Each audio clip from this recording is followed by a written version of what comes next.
Milestone school and কলেজে বিমান বাহিনীর যুদ্ধবিমান বিধ্বস্তের ঘটনায় নিহত ও নিখোঁজের সংখ্যা যাচাই বাছাইয়ের মধ্যেই গুজব ও বিভ্রান্তিকর তথ্য সামাজিক যোগাযোগ মাধ্যমে ছড়িয়ে পড়েছে। এ নিয়ে বিভিন্নজন বিভিন্ন ধরনের মন্তব্য এবং তথ্য দিচ্ছেন। এই ইস্যুতে অনেক তারকাই কথা বলেছেন। তারই ভেতরে একজন দেশের স্বনামধন্য গীতিকার, সুরকার, কিংবদন্তি সঙ্গীতজ্ঞ প্রিন্স মাহমুদ।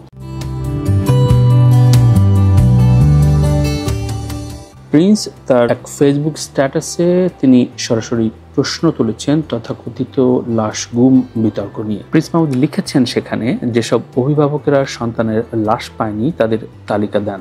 লাশ গুম হয়েছে বুঝলাম, অভিভাবকরাও কি গুম হয়ে গেছে?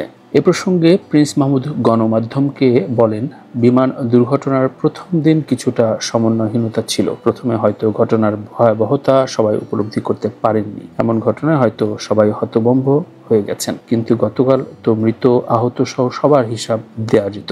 আমার কাছে মনে হয়েছে সমন্বয়হীনতা রয়েই গেছে।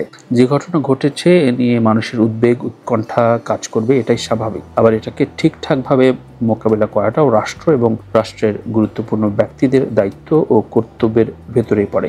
আমি সে কারণে দুর্ঘটনায় আহত ও নিহত সবার তালিকা ঠিকঠাক ভাবে দিতে বলছি।